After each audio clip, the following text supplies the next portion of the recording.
Assalamualaikum warahmatullahi wabarakatuh.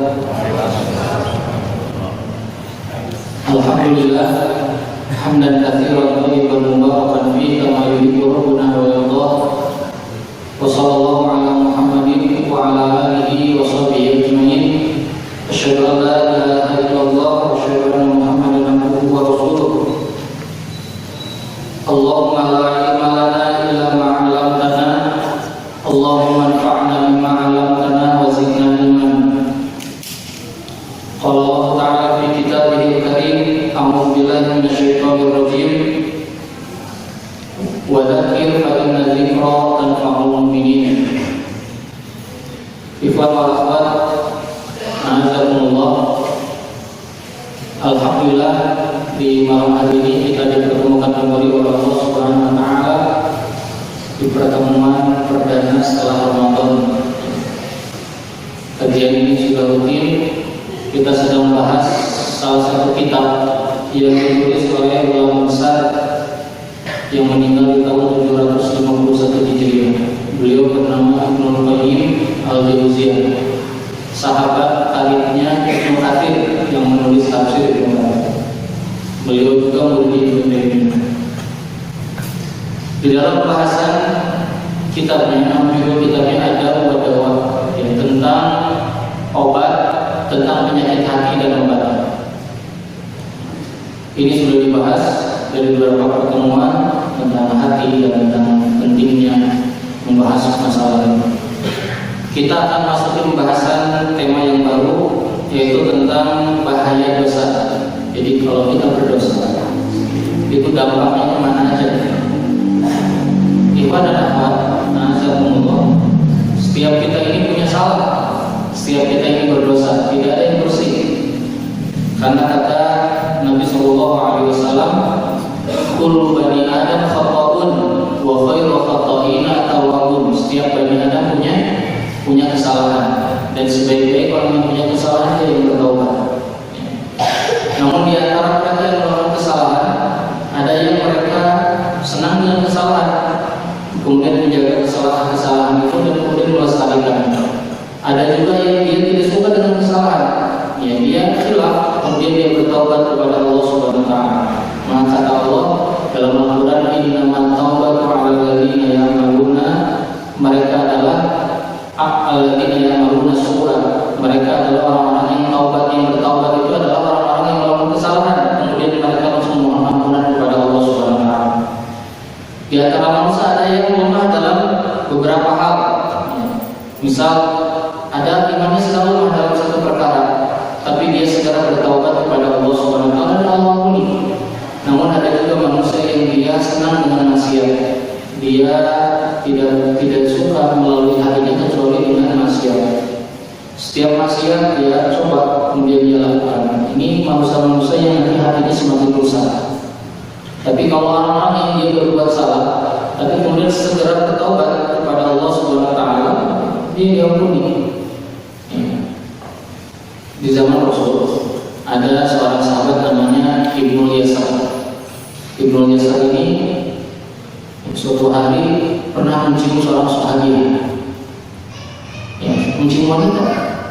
Sahabat imannya sedang lemah. Kemudian setelah mencium dia kaget, kenapa saya melakukan ini? Dosa. Dia nangis. Saya harus laporan ke Rasulullah. Kemudian mau datang ke Rasulullah, dia di jalan ketemu dengan Abu Bakar. Kemudian kata dia, wahai Abu Bakar, aku tadi nyium wanita. Gimana menurut kamu? Aku mau datang ke Rasulullah. Kata Abu Bakar, wahai Abu Yasar, Allah sudah menutup aibmu. Segera saja bertaubat dan tidak perlu membuka aibnya ke orang lain. Tapi dia tidak menghiraukan ucapan Abu Bakar. Dia jalan terus ketemu sama Umar. Kemudian dia bilang ke Umar, wahai Umar, aku tadi nyium wanita. Padahal udah dibilangin apa? Jangan bilang-bilang. Ya segera bertaubat, karena dia sudah mau bertaubat. Kemudian kata Umar, jawabannya sama seperti Abu Bakar. Ya wahai Abu Yasar, Allah sudah menutup menceritakan ke orang lain, segeralah apa? Bertaubat dan tidak perlu cerita. Tapi dia tidak menghiraukan. Kemudian dia datang kepada Rasulullah SAW. Kemudian dia bercerita ke Rasulullah. Rasul tidak menjawab. Rasul berpaling. Kemudian dia bersedih, menangis. Dia pulang, hatinya gundah. Rajin sholat, beliau sahabat rajin sholat. Ya. Kemudian turunlah ayat yang isinya tentang diampuninya taubat. Ya. Karena orang-orang yang rajin menjaga sholat. Kemudian Abu Yasar dipanggil. Ini wahyu ini turun karena Abu Yasar dipanggil. Kata Rasulullah, ya Abu Yasar, kamu suka menjaga sholat? Ya, setiap dosa kamu diampuni. Maksudnya setiap sholat kan ada hadis ya, dari sholat ke sholat menghapus dosa di antara keduanya. Dari Jumat ke Jumat menghapus dosa di antara keduanya. Dari Ramadan ke Ramadan menghapus dosa di antara keduanya. Ada sahabat yang pernah melihat ada seorang sahabat remaja. Ya. Suatu hari dia oleh Rasulullah disuruh ke sebuah tempat.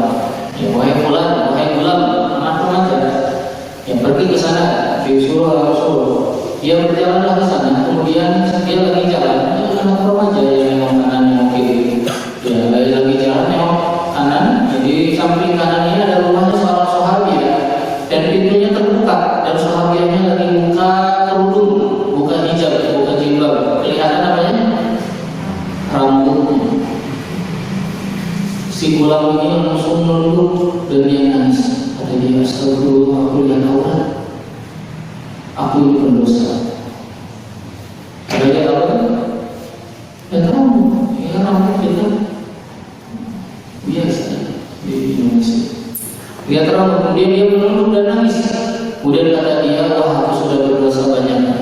Ini pasti aku akan dicela oleh Allah dalam Al-Quran. Pasti sebentar lagi akan turun wahyu mencelaku. Kemudian dia malu ketemu Rasulullah. Kemudian dia kabur dari Madinah. Kabur gara-gara melihat apa? Lihat rambut. Kemudian Rasul nunggu sampai sore nggak ada. Kata Rasulullah, ya Umar, kemana si pulang? Kata Umar, nggak tahu ya Rasul. Besoknya ditunggu lagi nggak ada. Kata Rasulullah, ya Umar, cari si pulang. Dicarilah sampai keluar kota Madinah, di pinggiran kota Madinah. Di luar kota Madinah, Umar ketemu dengan penggembala kambing yang dia sedang menggembala kambing di kaki sebuah gunung, sebuah bukit. Kata Umar, wahai fulan, apakah kau melihat seorang gulam, seorang remaja, cirinya begini dan begini? Kata penggembala kambing ini, dia mengatakan, gulam al-baka, anak remaja yang suka nangis. Kata Umar, nggak tahu suka nangis, nggak diketahui dia suka nangis. Semuanya cirinya begini.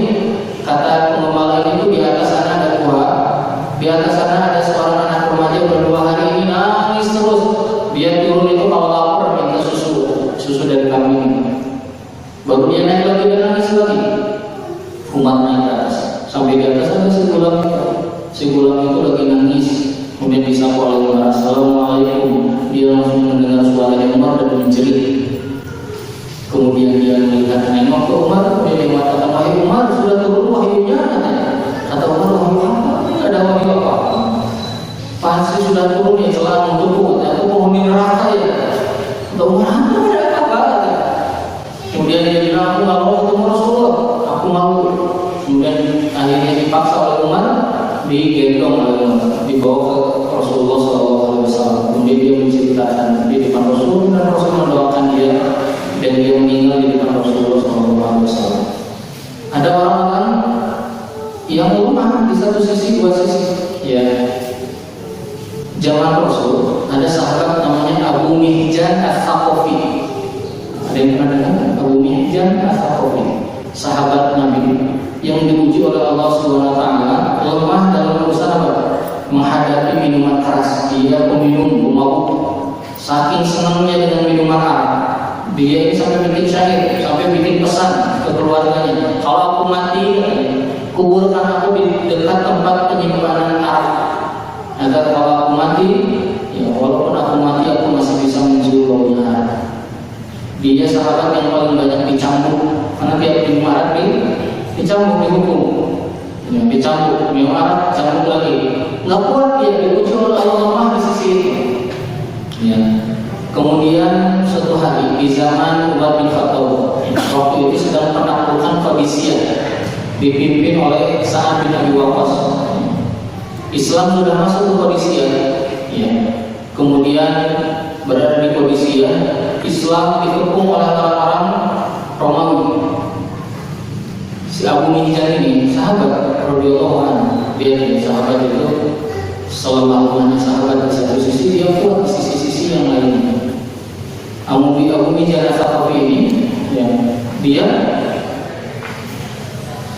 sedang berada di Qadisiyah, mabuk, ditangkap sama Sa'ad bin Abi Waqqas di penjara, diikat kakinya, tangannya di penjara. Kamu mabuk boleh?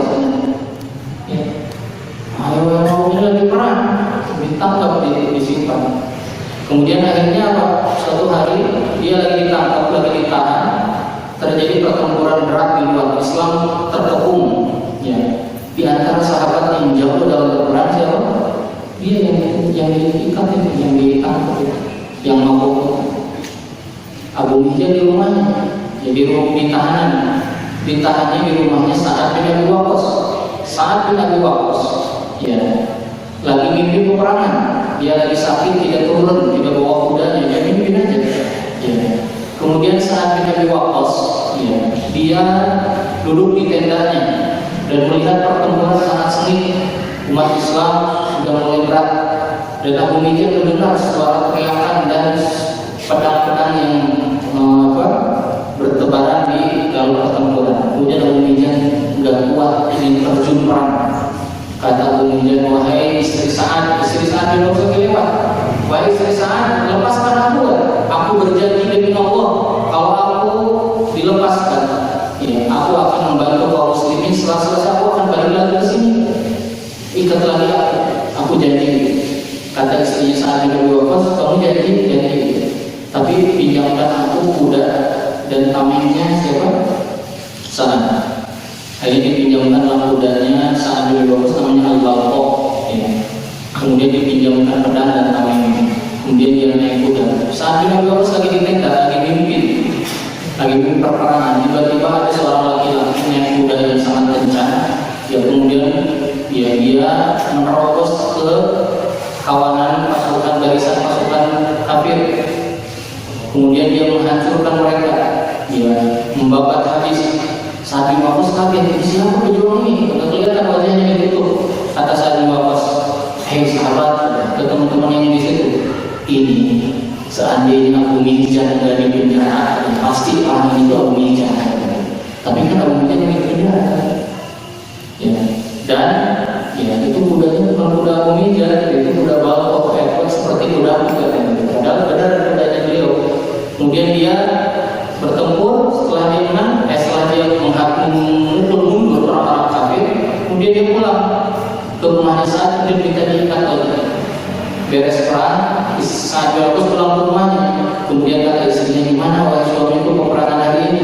Kata suaminya, kata Sa'ad, wah tadi sangat dahsyat sekali. Islam terdesak mundur, tapi ada satu pejuang yang membubarkan pasukan musuh. Saya tadi mengira itu tuh mirip Abu Minjan cara berperangnya. Kata istrinya, wallahi itu Abu Minjan. Kemudian akhirnya oleh Sa'ad bin ditanya, betul Abu Minjan dia? Kemudian dilepaskan katanya. Kemudian kata Abu Minjan, demi Allah mulai hari ini aku tidak akan minum arak.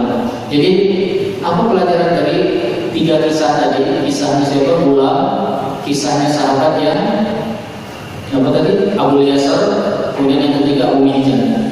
Ya, pelajaran dari tiga kisah ini adalah bahwa setiap manusia ya melakukan kesalahan, tapi orang-orang yang terbaik adalah yang kemudian dia segera bertaubat kepada Allah Subhanahu wa taala, kemudian dia memperbaiki dirinya, kemudian dia terus beribadah dan dia tidak membuka aibnya. Tapi orang yang membiasakan dengan dosa, yang membiasakan dengan apa? Dengan aib, dengan perbuatan maksiatnya, ini yang akan kita bahas.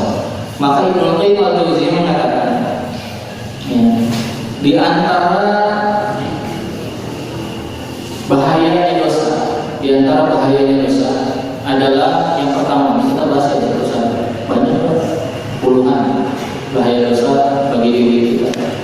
Yang pertama, ini. Di antara bahayanya dosa,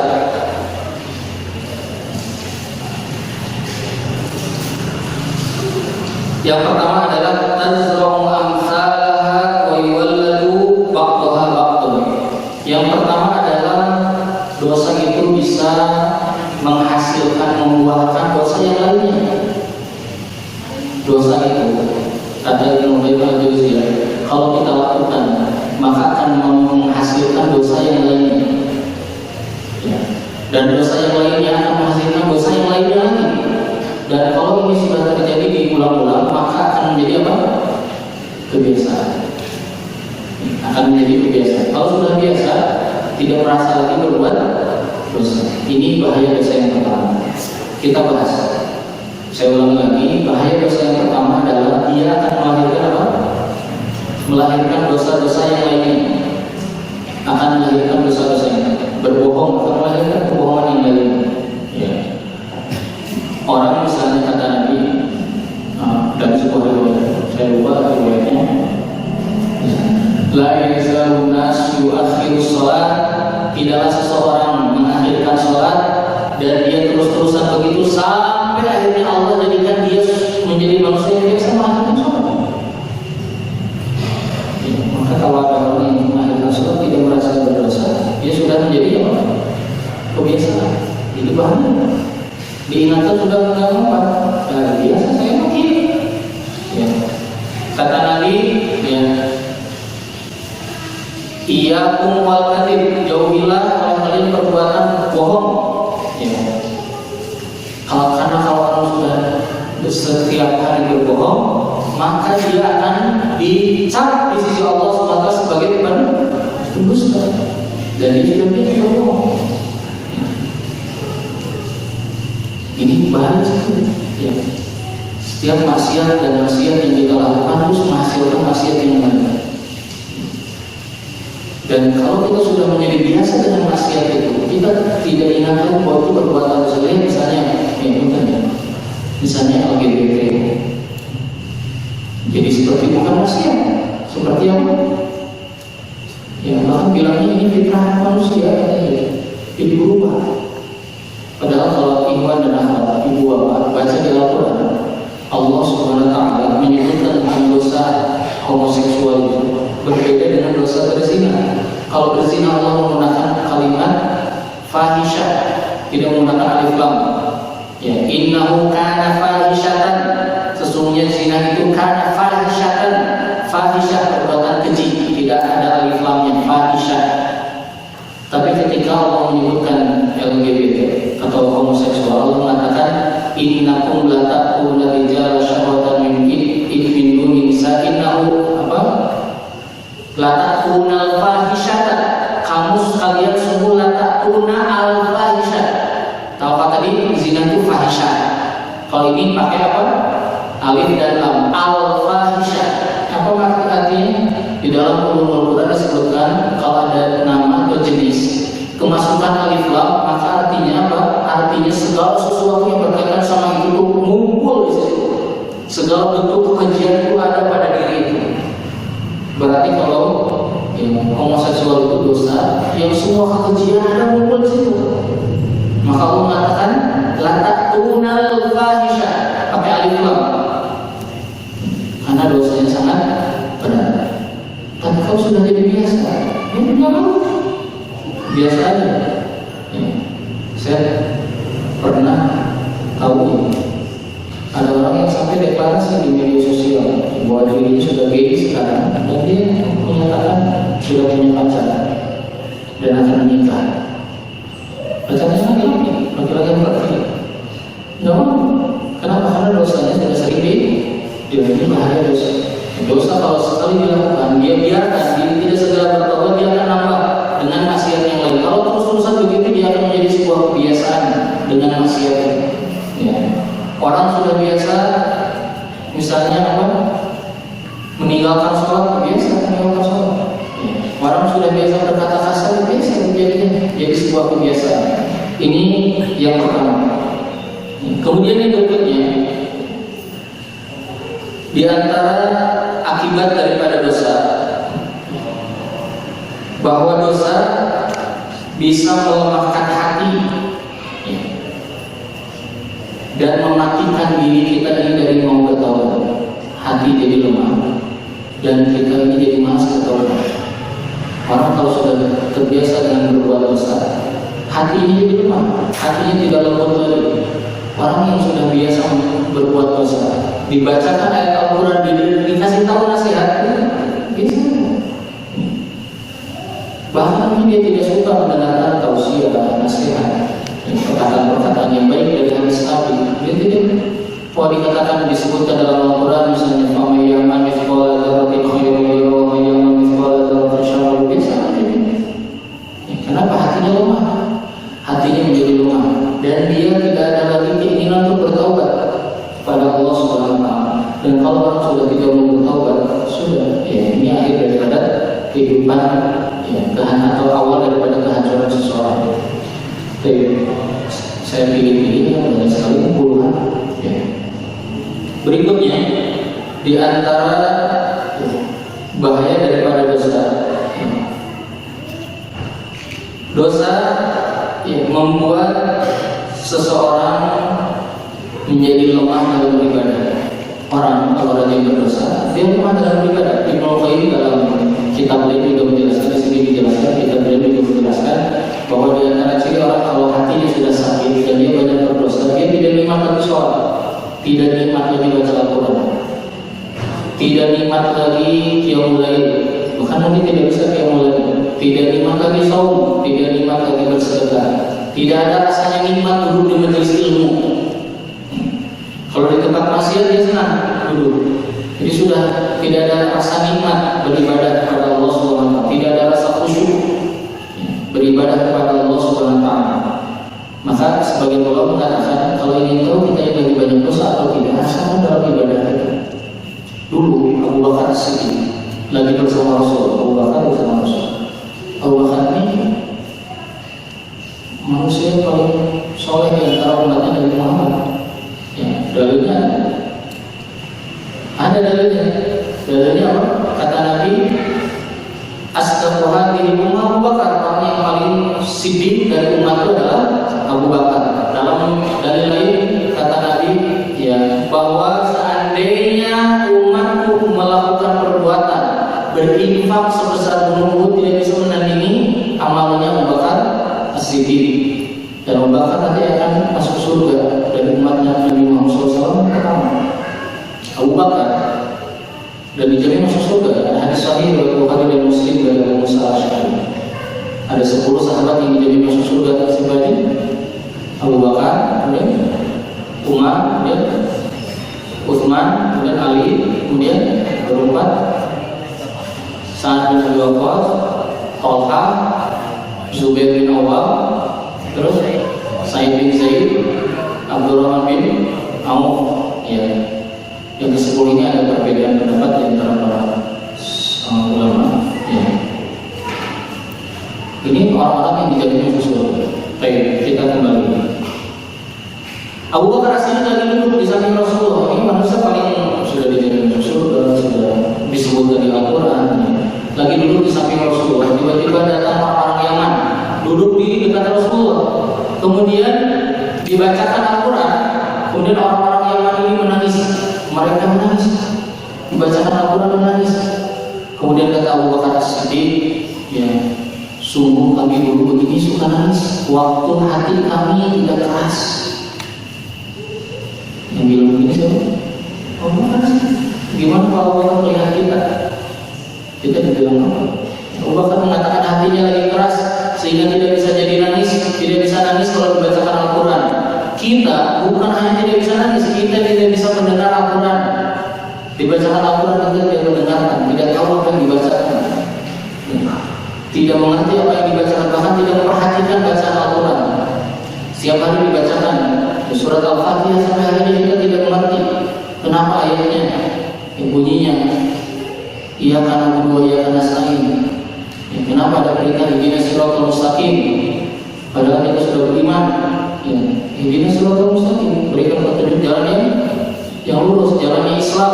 Yang berdoa muslim atau kafir? Yang sholat itu orang beriman atau orang kafir? Orang beriman. Kenapa kita minta terus dia sholat? Ya, padahal kita sudah beriman, sudah berislam, kita nggak mengerti. Dan kita biasa saja. Tiap hari kita baca surat Al-Ma'un, surat Quraisy, dan surat Al-Humazah, Al-Tawbah, At-Takatsur, biasa aja. Ya. Kata Abu Bakar, kami dulu begini, nangis kayak orang Yaman ini. Waktu hati kami masih lembut, belum kerasa. Sekarang tak kerasa. Kata Abu Bakar di zaman Rasul. Masya Allah. Kalau orang sudah hatinya sudah banyak berdosa, dia tidak merasakan nikmatnya sholat. Ya, sholat tidak seperti sedang mengabdi kepada kekasih. Sholat sekedar sholat saja. Kemudian dia tidak merasakan nikmatnya ya, thalabul ilmi. Tidak merasakan nikmatnya semua urusan ibadah. Masya Allah. Lihat dalam sebuah riwayat dikatakan ada seorang sahabiah, putrinya Abu Bakar As-Siddiq. Itu Abbas yang meriwayatkan. Kata Ibnu Abbas, aku pernah suatu hari ya, ketemu sama Asma. Dia lagi baca Al-Quran surat At-Tur. Dia baca ayat, masuk ayat famanallahu alaina wa waqana adzabas samum. Famanallahu alaina, Allah menjaga kami, wa waqana, dan Allah menyelamatkan kami, mencegah kami dari azab samum, azab neraka. Kemudian kata Ibnu Abbas, dia mengulang-ulang ayat itu sambil berdoa, Allahumma mun alaina wa waqina adzabas samum. Kata Ibnu Abbas, aku kemudian pergi ke pasar. Pulang dari pasar, dia masih baca itu dan masih terus mengulang ayat itu sambil menangis. Ke pasar, balik lagi masih baca ayat. Merasakan nikmatnya berinteraksi dengan Al-Quran, yang merasakan nikmatnya membaca Al-Quran, mentadaburi isi Al-Quran. Al-Quran ini semakin didalami, semakin indah, semakin banyak sekali faedah yang bisa kita ambil, ya, semakin rahasia-rahasianya semakin luar biasa. Nah ini diantara bahaya daripada apa? Daripada dosa. Kemudian ya, diantara bahaya dosa adalah bahwa dosa akan membuat akal lemah dan badan juga lemah. Ulang lagi, dosa akan membuat akal menjadi lemah dan badan menjadi lemah. Orang yang banyak dosa, berbuat dosa, dia akalnya tidak akan sehat, dia akalnya tidak akan bagus. Ya, Ustaz, banyak orang yang rajin berdosa, kemudian dia bisa kuliah S3, dia bisa jadi profesor. Namanya itu istidraj. Istidraj dibiarkan oleh Allah Subhanahu wa taala. Ya, dikasih semua keinginannya dibiarkan oleh Allah Subhanahu wa taala. Ini lebih bahaya lagi istidraj. Ya, lebih berbahaya. Dosa bisa membuat seseorang akalnya lemah. Sekarang jadi pertanyaan, Bapak Ibu, Imam Ahmad, kenapa zaman sahabat, tabi'in, tabi'ut tabi'in, dan ulama-ulama setelahnya mereka hafalannya kuat? Mereka takut dengan dosa. Mereka dosanya sedikit, amalnya banyak, maka mereka sangat kuat sekali hafalannya. Mereka sangat cerdas sekali. Mereka orang-orang semua sahabat Nabi, semua sahabat Nabi, mereka menghafal Quran, dan yang paling terkenal ada 60, dari 60 itu yang paling terkenal lagi ada 4 orang.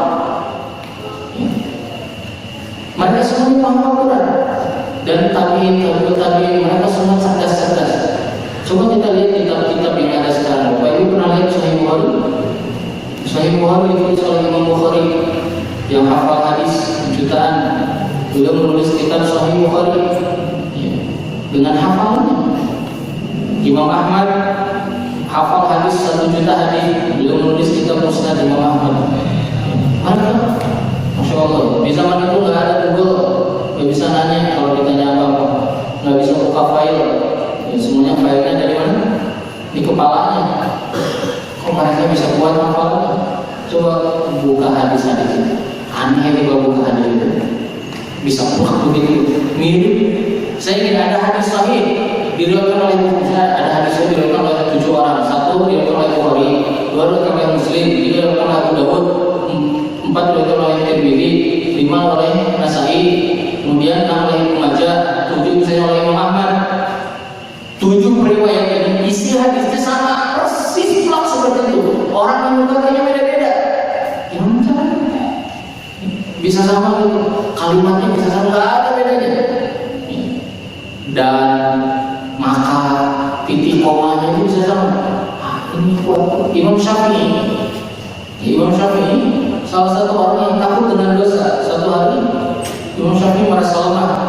Kenapa? Karena dia pernah, kata Imam Syafi'i, kata Imam Waqqi, gurunya Imam Syafi'i, al-ilmu nur, karena ilmu itu adalah cahaya, dan cahaya Allah tidak akan diberikan kepada orang yang suka maksiat. Kalau kita susah belajar, ada misalnya saya kajian tiap hari, tapi dengan hati-hati. Evaluasi. Jangan-jangan kita mencampur aduk kajian sama apa? Dosa. Saya ngapalin Quran hilang, mungkin kita sambil maksiat. Al-Quran itu susah masuk sini, nggak hafal-hafal. Ya, apalagi hadis, apalagi ilmu yang lainnya. Dosa ini membuat kita lemah, hati dan lemah. Dan saya sebetulnya kurang suka gitu.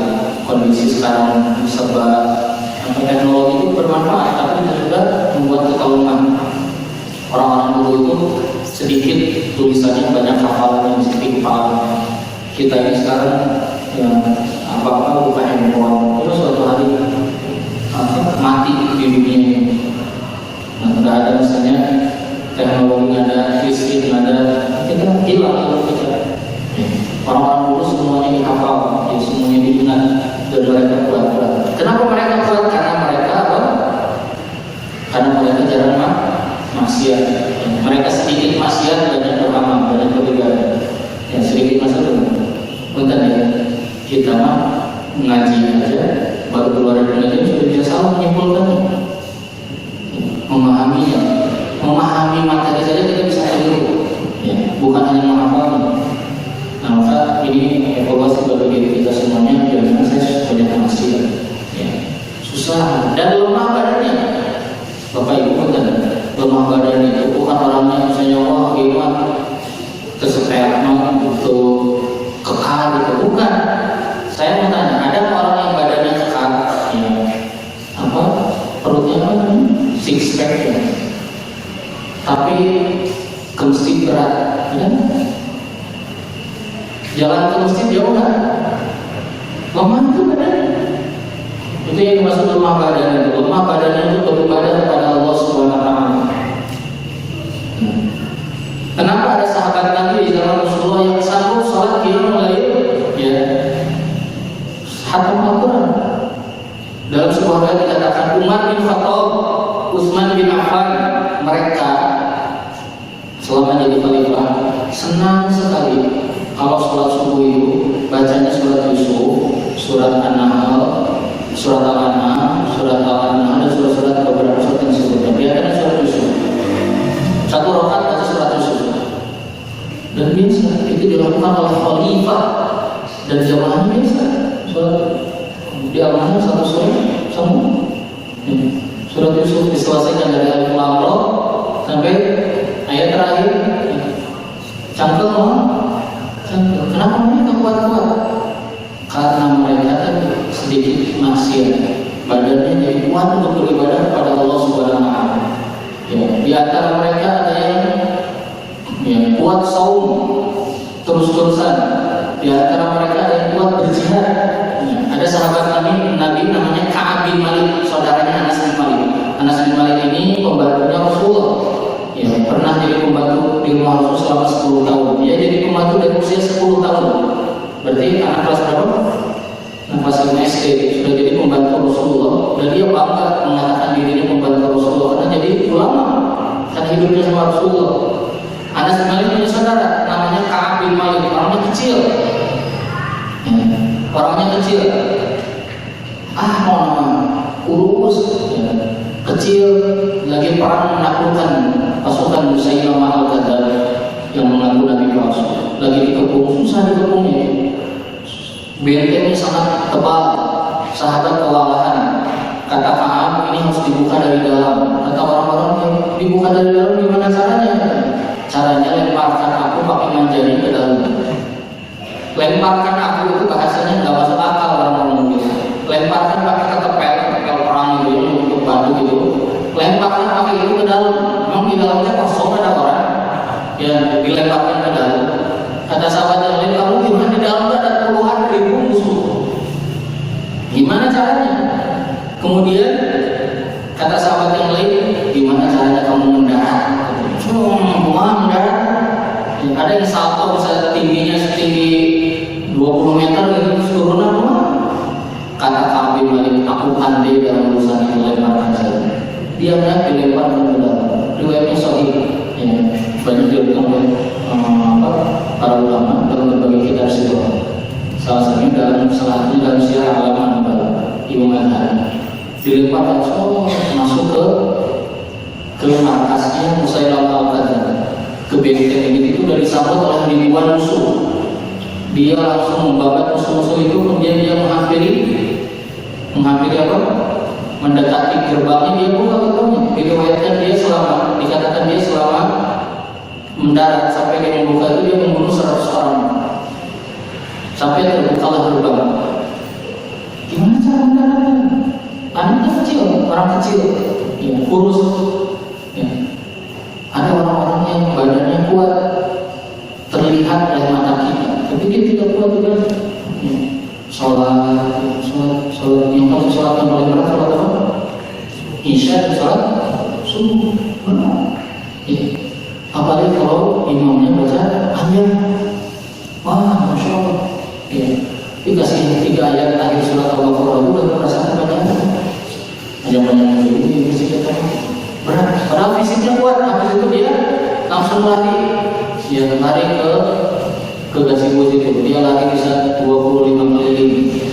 Tadi di masjid dia keluar. Ini yang dimaksud badannya apa? Lemah.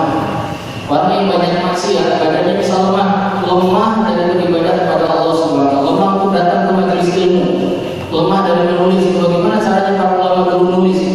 Saya ingin jelaskan. Dulu ada seorang ulama, ya, ada seorang ulama. Ulama ini, ya,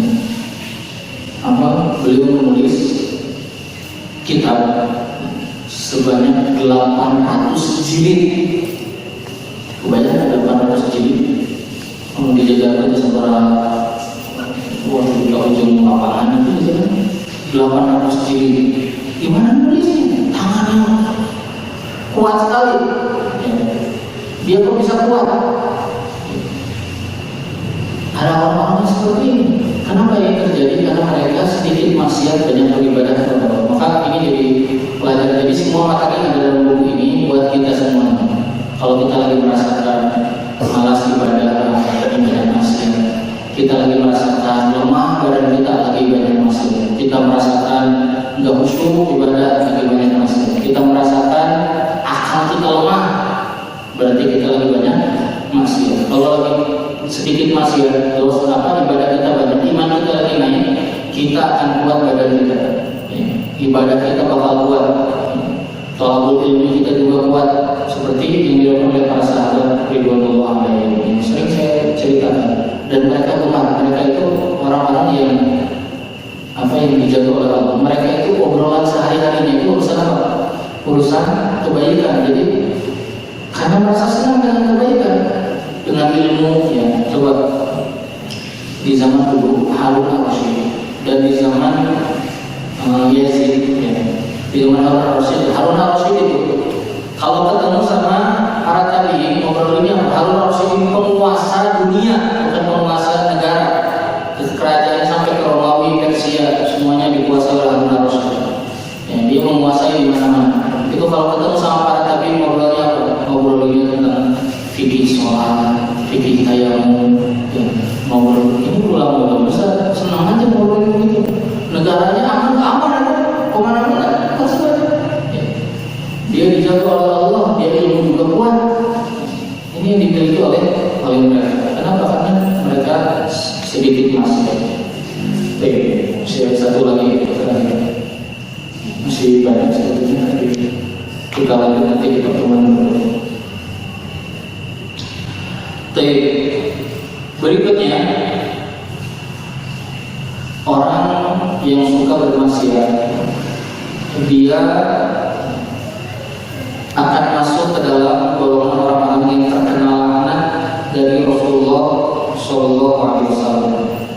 Jadi hadis Nabi itu banyak bunyinya tentang laknat kepada para pendosa. Saya akan bacakan satu-satu. Misalnya dosa orang yang laknat Rasul kepada pemakan apa? Riba. Laknallahu akil riba, yang memakan riba, yang dikasih riba, yang menulisnya, sekretarisnya, kemudian yang mencatatnya, kemudian yang membawanya, yang semuanya dapat laknatnya. La'anallah, kata Nabi, la'anallah, Allah melaknat. Jadi orang-orang pendosanya akan masuk ke dalam golongan orang-orang yang dilaknat oleh Allah. Di antaranya lagi, la'anallahu muhallil wa muhallal bihi. Allah melaknat orang yang melakukan nikah tahlil. Tahu nikah tahlil? Nikah tahlil itu ini. Nikah tahlil itu dia menghalalkan untuk bisa menikahi. Berarti enggak? Misalnya gini, suami istri, suami istri ini cerai, kemudian udah talak 3, bisa langsung kembali? Nggak bisa. Caranya gimana? Si perempuan itu harus nikah dulu. Jadi dia bilang ke temannya, kamu nikahi dulu dia, setelah itu kamu ceraikan lagi, biar jadi halal lagi, aku bisa menikahi. Mengerti? Itu salah satu yang diharamkan oleh Allah Subhanahu wa taala. Kemudian misalnya Allah mengatakan, Rasul mengatakan, Allah melaknat orang yang minum khamar, yang menuangkannya, yang memerasnya, yang menjualnya, yang mengantarnya, semuanya dapat laknat dari Allah Subhanahu wa taala. Biar para pendosa masuk ke dalam kategori orang yang dilaknat oleh Allah Subhanahu wa taala.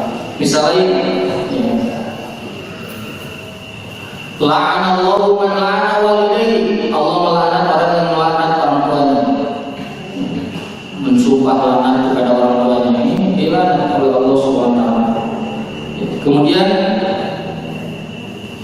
Allah melaknat orang yang menyembelih dengan nama selain Allah. Adakah yang menyembelih dengan nama selain Allah? Ada? Nyembelih untuk dikasihkan ke pantai selatan, nyembelih biar panennya jadi subur, nyembelih kemudian disimpan sebagai sesajen, ini dilaknat oleh Allah SWT. Jadi banyak sekali hadis-hadis tentang laknat. Misalnya kata Nabi, la'anallahu man amila amala qaumi Lut. Laknat Allah bagi orang yang melakukan perbuatan kaumnya Lut, yang tadi homoseksual. Kemudian laknat Allah bagi yang mencaci maki ayahnya. Laknat Allah yang mencelakai saudaranya yang muslim.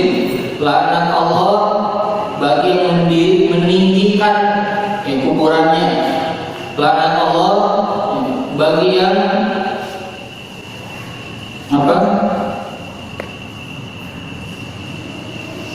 yang mencaci maki sahabat. Ada yang mencaci maki sahabat? Ada, banyak orang Syiah. Di zaman dulu di zaman tabi'in ada, di zaman Urwa di Kufah ada orang-orang mencaci maki sahabat Ali, Zubair dan yang lain. Kemudian di situ ada Sa'id bin Zaid. Kata Sa'id bin Zaid, wahai kalian, kenapa kalian melaknat orang-orang, mencaci maki orang-orang yang amalannya tidak akan pernah bisa disaingi oleh siapapun? Mereka generasi terbaik yang dengan mereka itulah Islam sampai kepada generasi berikutnya. Mereka orang-orang yang pertama kali berada di samping Rasulullah dan menjadi tamengnya bagi Rasulullah. Kata Sa'id bin Zaid, dan mereka, aku pernah mendengar tentang mereka dari Rasulullah langsung dengan kedua telingaku, dan aku melihat dengan kedua mataku. Kata Sa'id bin Zaid, ketahuilah bahwa Rasul pernah bersabda, Abu Bakar fil jannah, Umar fil jannah, Utsman fil jannah, Ali fil jannah, Talha fil jannah, Zubair fil jannah, Abdurrahman bin Auf fil jannah, Sa'ad bin Abi Waqqas fil jannah, dan yang kesembilannya juga di surga dengan sepuluhnya Rasulullah, dan yang kesembilannya jika perlu aku sebutkan, aku sebutkan, tapi aku tidak bisa menyebutkannya. Kata mereka, wahai sahabat, kami minta maaf, kami bertobat kepada Allah dan sebutkan siapa yang kesembilan. Kata dia, demi Allah yang kesembilan yang aku. Dilaknat oleh Allah Subhanahu wa taala dan banyak lagi. Jadi wanita yang banyak tuh ada saya tentang anak yang menyambung rambut, yang melakukan banyak ya, ini tidak akan saya bahas satu persatu. Sebagai penutup dari kesempatan kali ini, nanti ini insya Allah dirincikan di pertemuan berikutnya. Dampak besar yang lainnya adalah akan memunculkan berbagai kerusakan di muka bumi. Jadi Bapak Ibu kalau sekarang misalnya, ayo orang Indonesia musibah ini lagi, mungkin itu salah satu dampaknya. Insya Allah akan kita bahas di pertemuan berikutnya dengan dalil-dalilnya dan kisah-kisah yang sudah diceritakan oleh Allah dan Rasul di dalam Al-Quran dan hadis Rasulullah SAW. Itu diantara bahaya daripada dosa. Ini banyak sekali lagi saya sampaikan. Ini puluhan, ya, bukan 10, puluhan. Ya. Banyak sekali dampak dosa bagi kehidupan kita, banyak sekali. Ya, sampai hal-hal, insya Allah. Mungkin ini, bentar ya. Mungkin ada orang hidupnya kok di rumahnya jadi banyak masalah. Itu juga bisa salah satunya adalah dampak dosa. Ada orang misalnya dia ini taat kepada Allah, di keluarganya aman-aman, ya anaknya sehat terus, istrinya jadi sehat, orang tuanya alhamdulillah kehidupannya baik. Hati-hati, dosa itu bisa merubah itu semuanya. Ya, bisa merubah itu semuanya. Insya Allah kita selesaikan dengan masalah. Sampai sini dulu untuk pertemuan hari ini. Mudah-mudahan setelah Ramadan ya, kita bisa menjaga istiqomahan dan ikhwan amal Bapak Ibu. Waktu Idul Fitri saya menjelaskan di sini di Ramadan ini. Ya, kita ini manusia lemah, tidak ada yang bisa menjamin kita ini terus-terusan istiqomah. Maka harus banyak berdoa memohon kepada Allah Subhanahu wa taala. Ya, kita tidak ada yang bisa menjamin kita ini akan mati dalam keadaan husnul khotimah kecuali atas kehendak dari Allah Subhanahu. Maka sibukkan diri kita dengan kebaikan diri kita dan evaluasi diri kita. Jangan banyak menyibukkan dengan orang lain, menilai orang lain. Ya, kita ini hanya perlu untuk menasihati, sisanya kita serahkan kepada Allah Subhanahu wa taala. Ya. Dan jangan pernah sekali-kali ujub, ya, karena ujub itu akan memunculkan sifat takabur. Takabur akan menjauhkan kita dari Allah Subhanahu wa taala. Nah, banyak berdoa. Ya. Aisyah pernah ditanya, wahai Aisyah, baca tiap malam. Kata Aisyah, yang qalbul qulub sabit qalbi alani. Ini doa yang Rasul baca setiap malam, tidak pernah terlewat, dibacakan oleh manusia yang sudah dijamin masuk surga. Ya, Sayyidul Qaum, pemimpin hari kiamat nanti, manusia yang nanti pertama kali akan dibukakan pintu surga baginya, manusia yang sudah diampuni segala dosanya, manusia yang sangat dekat dengan Allah Subhanahu wa taala. Doanya ya qalbul qulub sabit qalbi alani. Bagaimana dengan kita? Tentunya kita harus lebih banyak berdoa kepada Allah, fokus dengan perbaikan diri kita, karena diri ini di amal. Ya, kita nggak bisa menilai orang supaya tamat kita siapa? Emang kita setingkat Rasulullah, Abu Bakar yang bisa nilai sendiri mungkin sendiri. Ya, berarti diri kita saja jauh dari Allah Subhanahu wa taala. Bakal kita aja yang mulai susah. Ya, bangun jam 3 aja susah, apalagi bangun jam 2.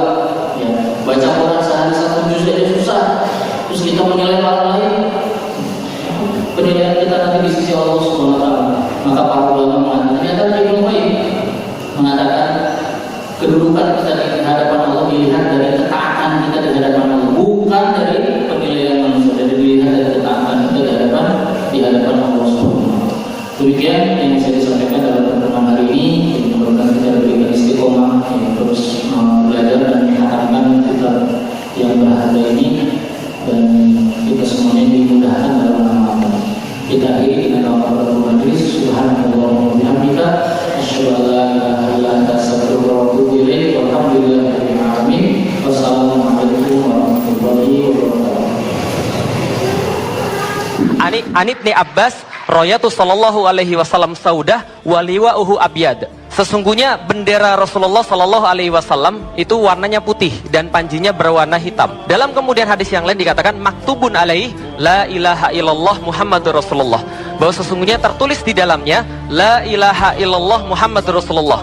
Kalimat yang antum-antum itu semua hidup dengan itu, kalimat yang antum-antum semua ingin mati dengan itu, dan kalimat yang antum-antum semua pengen hidup lagi dengan itu. Dalam hati kibarkan tinggi-tinggi La ilaha illallah, la ilaha illallah, la ilaha illallah, Muhammadur Rasulullah. Dengan bendera suci bersama panji Nabi, ayo jaga NKRI dari para pembenci. La ilaha illallah, la ilaha illallah, la ilaha illallah, Muhammadur Rasulullah. Allah Allahu Akbar, Allah Allahu Akbar, Allah Allahu Akbar, Allahu Akbar walillahil hamd.